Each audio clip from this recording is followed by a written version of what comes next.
Swayam Prabha. Digital India. Educated India.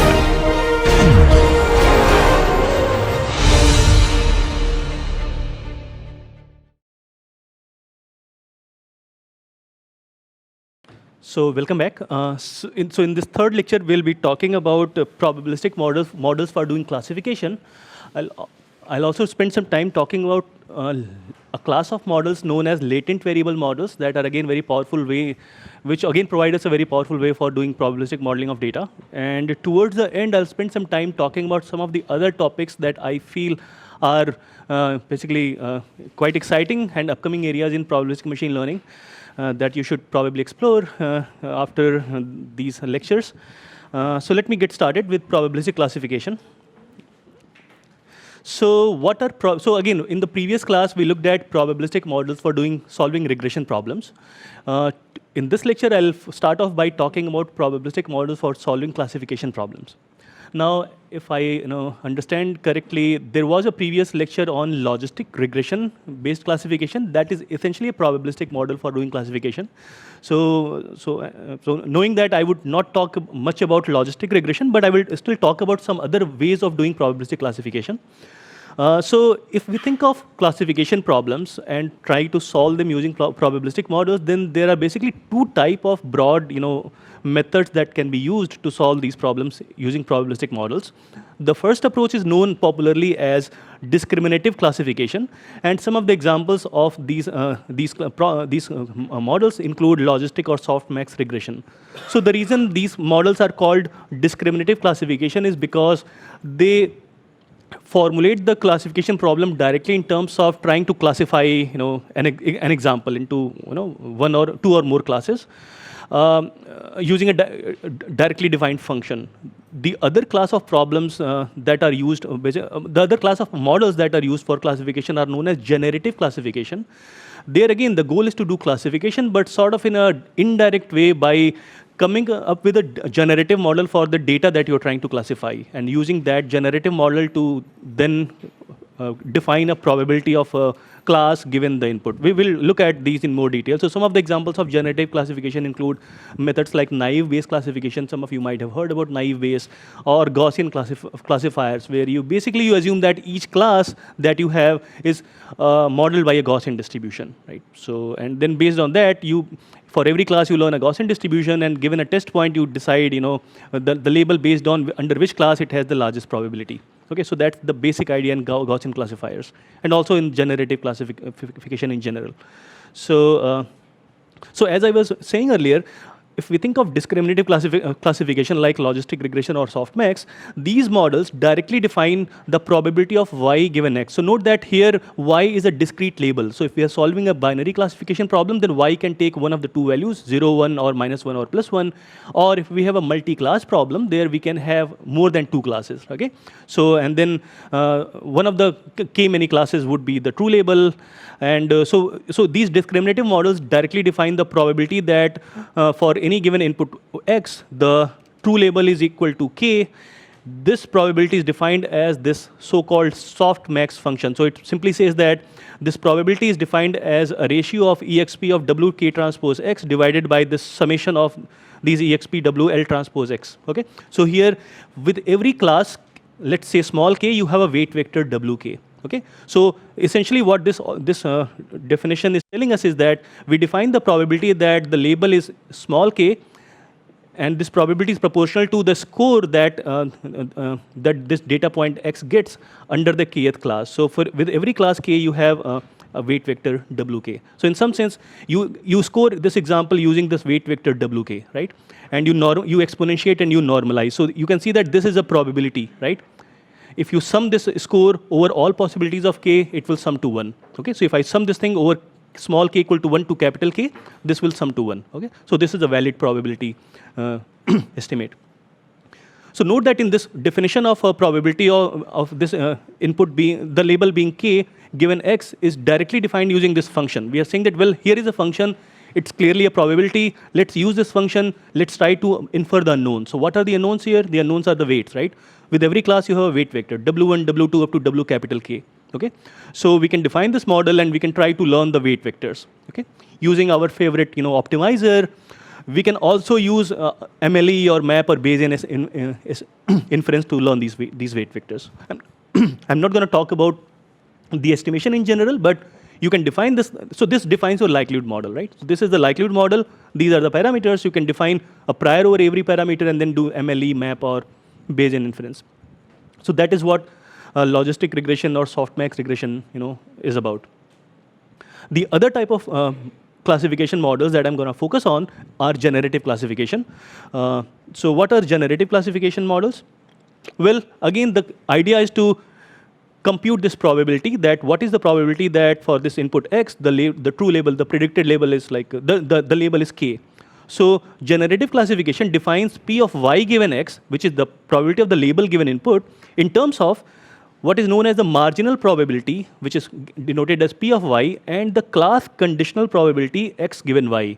Okay? So you can think of x given y as the probability distribution of the inputs given that you know the class. Okay? So for every class, you can assume that there is a probability distribution over the inputs belonging to that class. Okay? So that is what P of x given y. So note that this is the conditional probability of x given that you know the label. Okay? So if we have access to P of y and P of xy, we can use the Bayes rule to compute P of y given x, okay? Which is nothing but P of y times P of x given y divided by P of x, okay? So this is a two-step procedure to compute P of y given x, okay?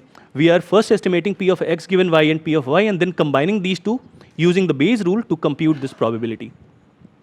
In contrast, the discriminative classification approach directly defines P of y equal to k given x using this softmax function or a sigmoid function. Okay? So that is the key difference between discriminative classification and generative classification. Yeah, so you estimate these from data. I'll talk about how we estimate that, right? So the thing, yeah, so in order to, yeah. Well, it's just one way of defining the probabilities, because you, first of all, P of y, so this is a probability, right? So it has to be positive, right? So if you just use W transpose X divided by sum of W transpose X, you will not be guaranteed to get a positive number, right? So it's just a way of defining a probability, okay?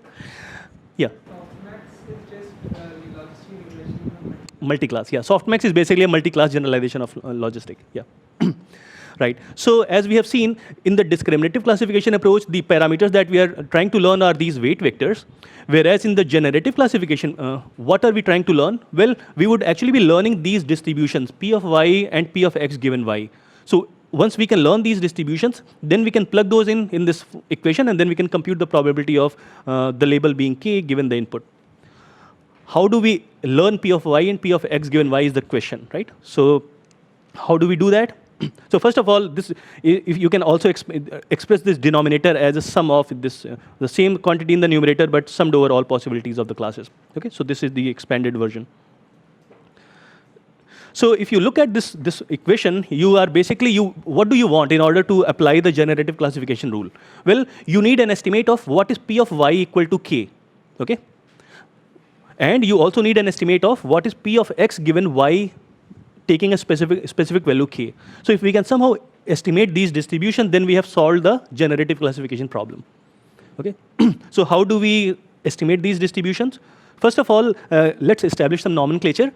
So P of y is called the class marginal distribution, which basically means that a priori, like, or what fraction of examples are present from each class. Okay.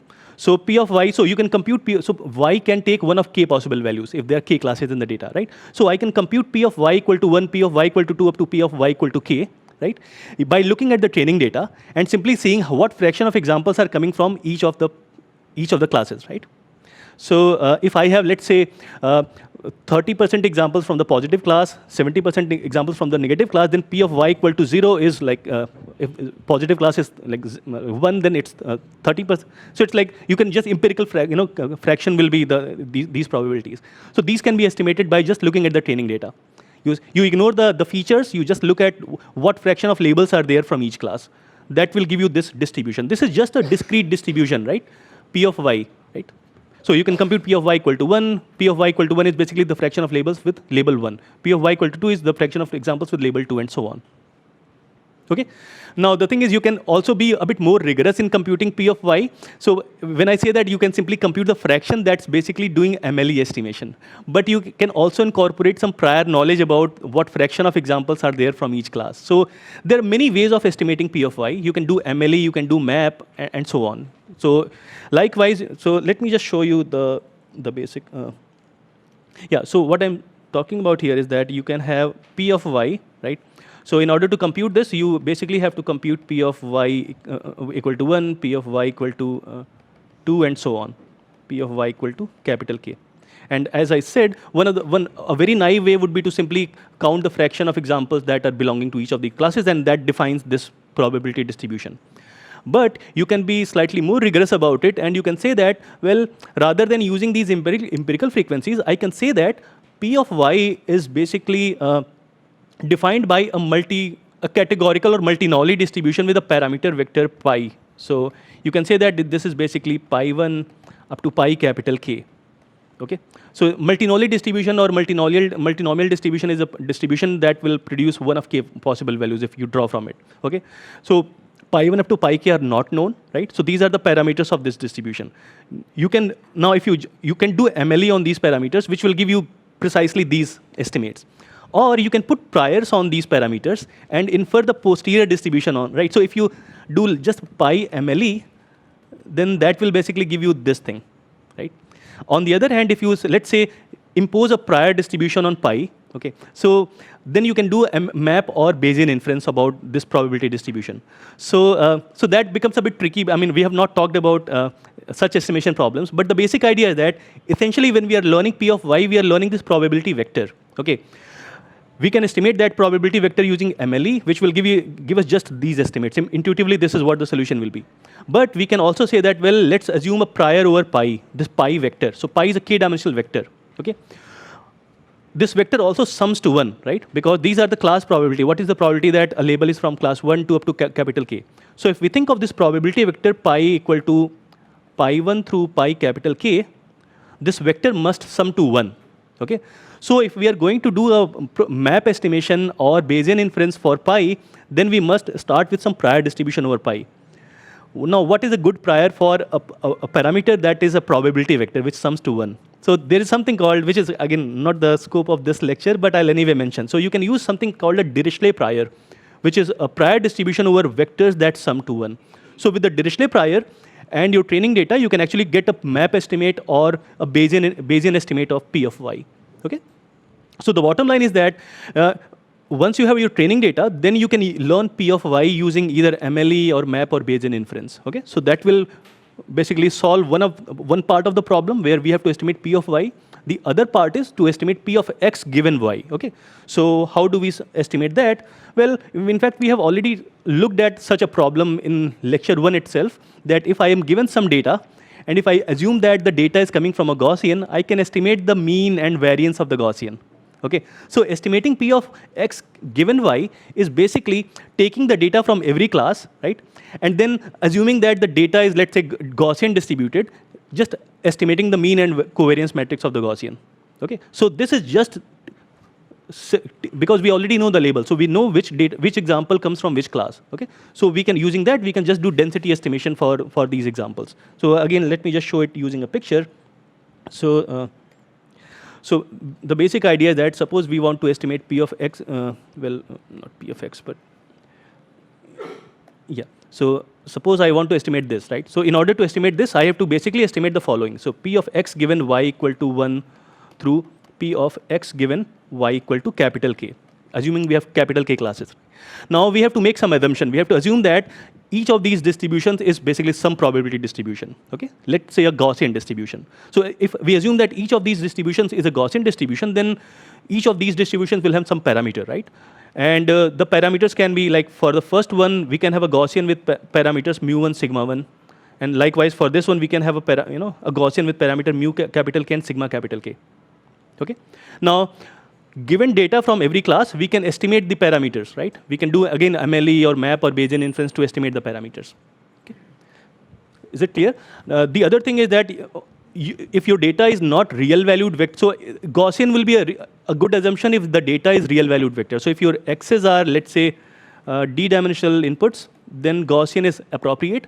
However, if your x's are, let's say, binary vectors or count vectors, then you may have to use other distributions like Bernoulli distribution or a Poisson distribution.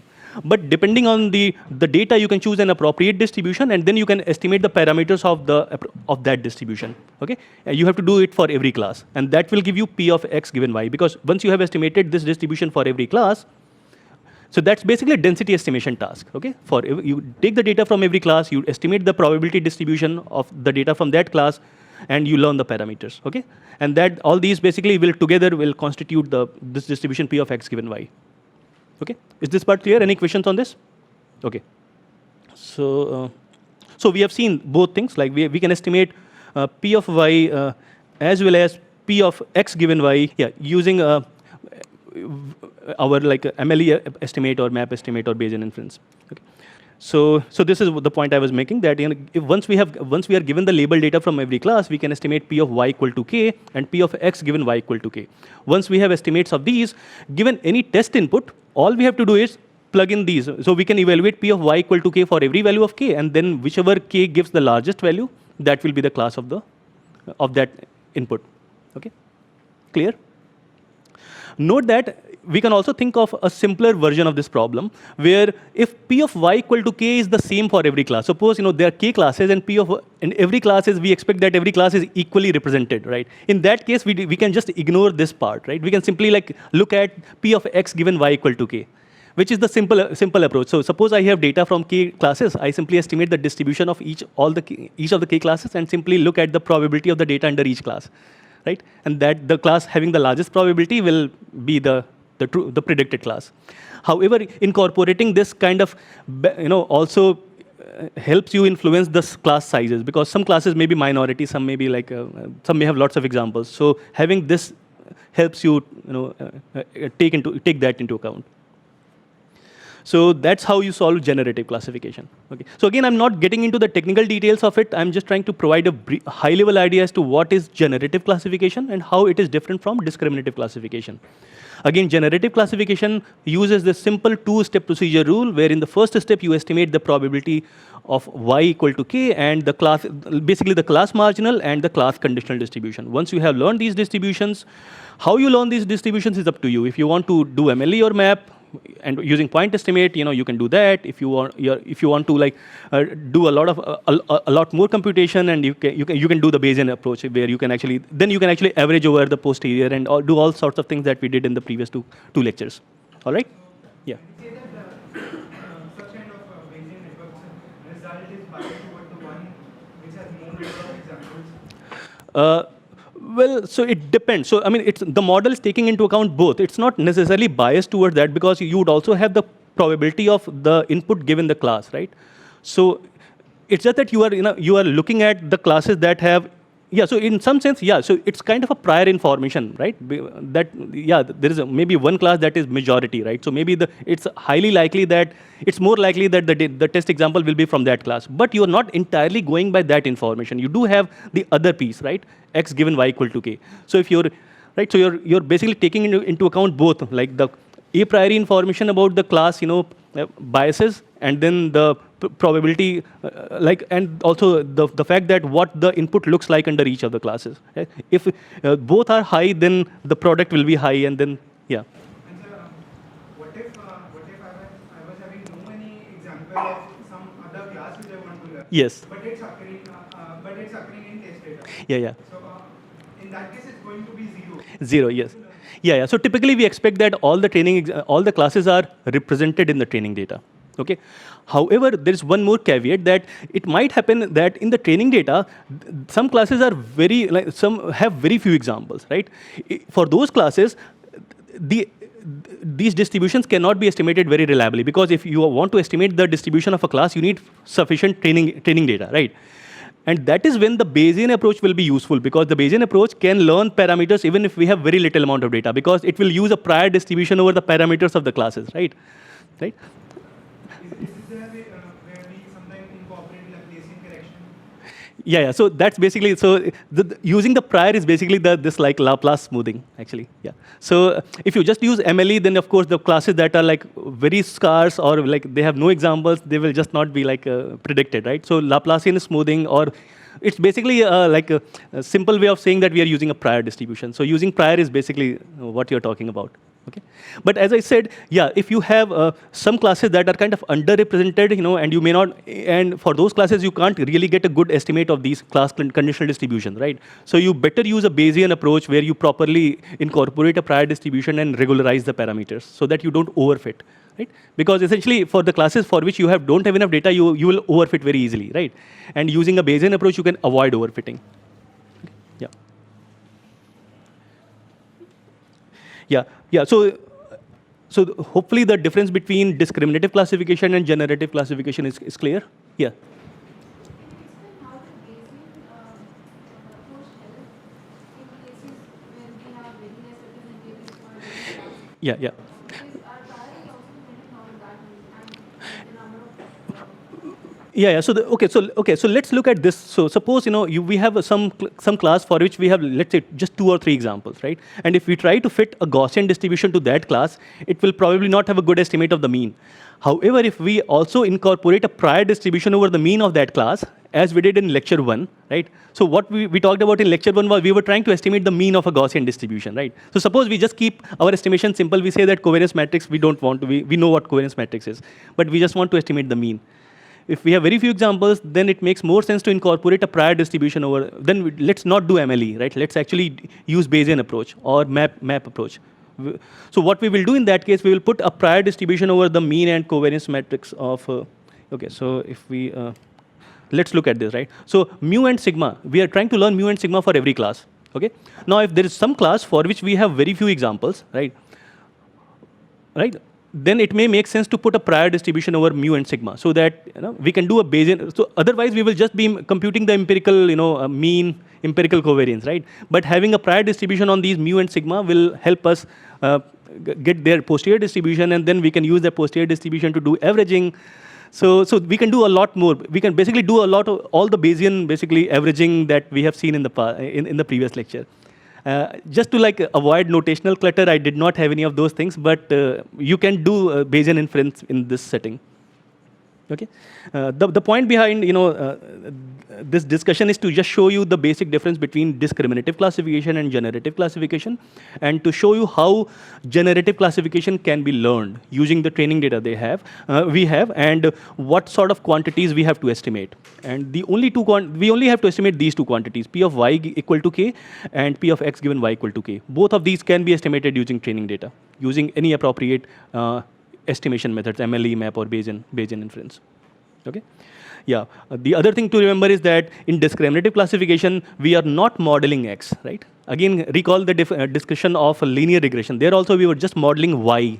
We were not modeling x, right? See, there is no model for x. There is no distribution for x that we are assuming here. Whereas in the generative classification, yes, we are assuming that there is a distribution over x conditioned on y, right? So generative classification models x. Discriminative classification does not model x.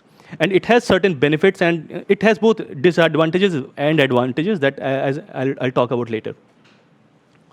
Okay, so let's like discuss some of the aspects about generative classification.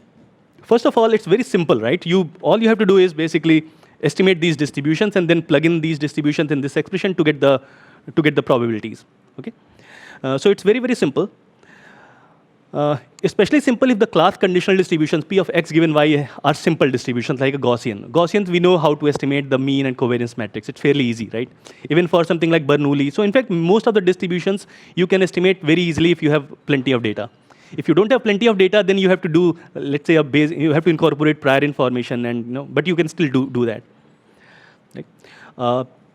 Moreover, even if you're assuming that every class is a Gaussian, it will have a mean and covariance matrix, but the covariance matrix has d by d parameters, right? Covariance matrix, if you have d-dimensional data. So one simplification that people often make when learning generative classification models is that they assume that the Gaussian has a diagonal covariance. So this covariance matrix, we assume that all the off-diagonal entries are 0, so we don't have to estimate those. We only have to estimate the diagonal entries. Okay, and this simplification leads to a model called Gaussian naive Bayes, where each class conditional distribution P of x given y is a Gaussian whose covariance matrix is diagonal. So this is called naive Bayes.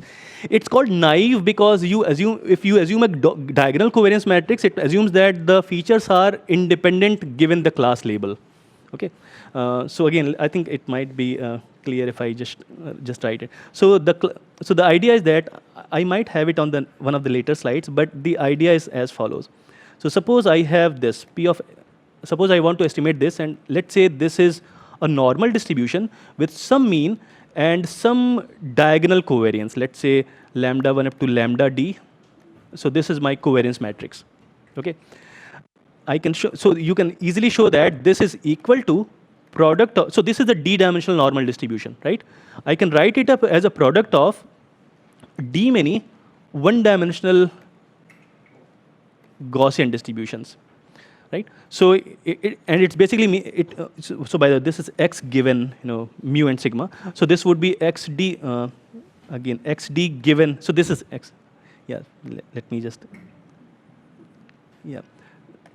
So this is xd given mu. So mu d is the dth component of the mean vector, and the precision or variance can be like just lambda d. So this is the naive Bayes assumption, which says that given the class label, the feature. So here this is a product over the d features, right? So given the class label, the features are class conditionally independent. Okay, so this is and this simplifies the estimation, because now how many parameters you have to estimate if you are estimating this class. D parameters for mu and D parameters for the covariance matrix. In contrast, if you have a full covariance matrix, then you have order of D squared parameters for every entry in the diagonal in this covariance matrix. Okay, so another popular example is the so-called multinomial naive Bayes. So again, this naive Bayes assumption basically says that if you know the class label, then if you assume that the features are independent, then it leads to a naive Bayes assumption. And depending on the type of class conditional distribution, you can have Gaussian naive Bayes or multinomial naive Bayes and other types of naive Bayes model. And that's basically what I was talking about. So naive Bayes models simply say that probability distribution of the feature vector x given the class y, which is for which the parameters are, let's say, theta y. All the parameters are collectively denoted by theta y in this notation. It's basically a product over all the features given theta y. In fact, it should be theta y d here. And it reduces the number of parameters to be estimated. Okay. Another nice thing about generative classification is that it seamlessly works for any number of classes. So if you have more classes, you just have to estimate more class conditional distributions, right? Right. So 10 classes, 20 classes, you just have to estimate more distributions, right? So there's no extra work you have to do. And besides, you have a lot of freedom in terms of what type of class conditional distribution you can choose, right? So depending on the type of feature vector, right? So if you have text data, then some other Gaussian may not be the right probability class conditional distribution to choose. So in that case, you may have to choose a multinomial or multivariate Bernoulli distribution. So just depending on the type of data that you are dealing with, you can choose the appropriate class conditional distribution. You can also handle missing data. So if some of the components of your feature vector are missing, you can actually estimate those because you have probabilistic models. I'm not going to deal with those details right now. One very nice aspect about this is that these models, the generative classification models, also work with semi-supervised learning setting. So semi-supervised learning setting is basically the problem setting where you are learning with both labeled data and unlabeled data. Because typically when we learn a classifier, we expect that we are learning from some labeled data. We have all the examples as labeled. But oftentimes, even unlabeled data can tell us about where the decision boundaries might lie. Okay. And just to give you an intuition as to why that is the case. So suppose I have, let's say, maybe these examples. Okay. So where do you think the decision boundary lies? Well, maybe somewhere here, right? 3 positive, 1 negative. However, suppose I give you lots of unlabeled examples. I don't tell you whether they are positive or negative, right? And suppose my examples are like, all the unlabeled examples are like, so these are unlabeled examples, and I have like some more unlabeled examples. Let's say, right? Right. Right. So suppose I have like the unlabeled examples, they appear in two clumps basically. Like so, one and the other, right? As you can see, like it seems like the decision boundary is not exactly here. The decision boundary is kind of here, even though this part is not labeled. It kind of says that this part is also just the negative class examples, right? So the unlabeled data can often tell us about the structure of the data or kind of the clusters that are present in the data, and that can be leveraged to improve our estimation of the decision boundary that we are learning. Okay, so unlabeled data in general helps. It's an area called semi-supervised learning. Semi-supervised means it's partly supervised and partly unsupervised. Okay, so generative models are useful because they can be used in semi-supervised learning because they do model the distribution of the inputs given the class labels. Okay, so they are useful for semi-supervised learning as well. For that matter, they could be suitable for completely unsupervised settings as well. Generative models. Since you already are able to compute P of X or Y by inference. Yes. However, we are computing P of X by yes, yeah. However, there exists generative model that work purely in the unsupervised setting. We will very briefly. So even a clustering model is like that, right? In clustering, there's no Y, right? You only have some cluster ID of every data point, but the cluster ID is not observed. Okay, but you can learn that cluster ID, right? So that makes it an unsupervised problem. We'll very briefly talk about a mixture model, which is kind of a generative classification, but with the labels hidden. Okay.